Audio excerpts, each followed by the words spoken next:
नमस्कार दोस्तों, स्वागत है मास कॉम मास्टर क्लास में। आज हम चर्चा करेंगे वैश्वीकरण में संकट संचार यानी crisis communication in globalised world के बारे में। यह विषय इसलिए महत्वपूर्ण है क्योंकि आज के समय में संकट केवल स्थानीय नहीं रहता, वह वैश्विक हो सकता है। तो आइए समझते हैं कि वैश्विक स्तर पर संकट संचार कैसे प्रबंधित किया जाता है। संकट संचार का मतलब है किसी संकट या आपात स्थिति में जानकारी को सही तरीके से साझा करना ताकि नुकसान को कम किया जा सके और विश्वास बनाए रखा जा सके, चाहे वह कोई प्राकृतिक आपदा हो, महामारी हो, साइबर अटैक हो या फिर ब्रांड और संगठन से जुड़ी कोई समस्या हो। सही संकट संचार बहुत जरूरी है। अब सवाल उठता है कि वैश्वीकरण संकट संचार को कैसे प्रभावित करता है। इंटरनेट और डिजिटल मीडिया के कारण सूचना बहुत जल्दी वैश्विक स्तर पर फैलती है। अलग अलग क्षेत्रों में संकट संचार के लिए भाषा और सांस्कृतिक संवेदनशीलता को ध्यान में रखना पड़ता है। वैश्वीकरण के कारण संकट प्रबंधन के लिए कई बार देशों और संगठनों को मिलकर काम करना पड़ता है। वैश्वीकरण के साथ गलत जानकारी भी तेजी से फैल सकती है, जिससे संकट और गंभीर हो सकता है। अब आइए जानते हैं कि संकट संचार को प्रभावी बनाने के लिए किन बातों को ध्यान रखना चाहिए। पहली तो बात अगर हम करें तो वह है तुरंत प्रतिक्रिया यानी इमीडिएट रिस्पॉन्स। संकट के दौरान देरी विश्वास को कमजोर कर सकती है। दूसरा, पारदर्शिता यानी ट्रांसपेरेंसी, लोगों को सही और स्पष्ट जानकारी दे। झूठी आधी अधूरी जानकारी संकट को और बढ़ा सकती है।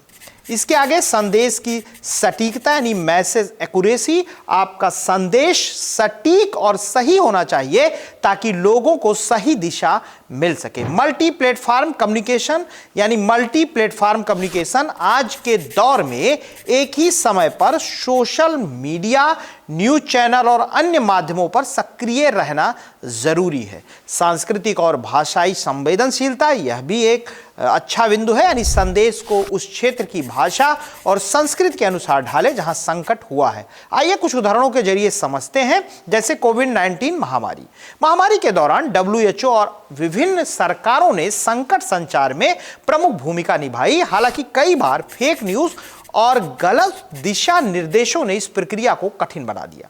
प्राकृतिक आपदाएं अगर देखें तो जैसे सुनामी और भूकंप के दौरान सही समय पर अलर्ट और राहत की जानकारी साझा करना लाखों जिंदगियां बचा सकता है। ब्रांड संकट भी है इसमें, यानी जब कोई ब्रांड किसी विवाद में फंसता है जैसे डेटा ब्रीच या उत्पाद की खराबी, तो सही संचार ब्रांड की साख बचाने में मदद करता है। हालांकि वैश्वीकरण ने संकट संचार को आसान बनाया है, लेकिन इसके साथ कुछ चुनौतियां भी हैं, जैसे जानकारी का ओवरलोड यानी इंफॉर्मेशन ओवरलोड।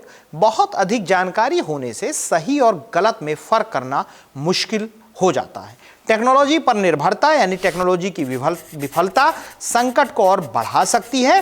राजनीतिक और आर्थिक हित यानी कभी कभी सरकारें या संगठन अपने हितों के लिए जानकारी छिपा सकते हैं। दोस्तों, संकट संचार एक ऐसा कौशल है जो केवल मीडिया और संगठनों के लिए ही नहीं बल्कि हमारे लिए भी जरूरी है। वैश्वीकरण ने इसे और जटिल बना दिया है, लेकिन सही रणनीति और तकनीक से हम हर संकट का सामना कर सकते हैं। अगर आपको यह वीडियो पसंद आया हो तो इसे लाइक करें, शेयर करें और चैनल मास कॉम मास्टर क्लास को सब्सक्राइब करना ना भूलें। आपकी राय और सवाल हमें कमेंट बॉक्स में जरूर बताएं।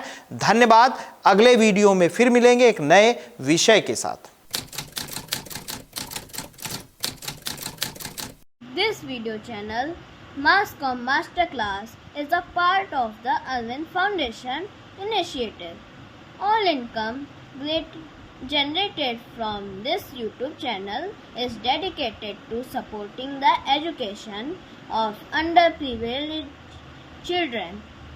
By liking, sharing, and supporting this content, you have the power to change the lives of many children. Your contribution can make a significant difference. Thank you for your support.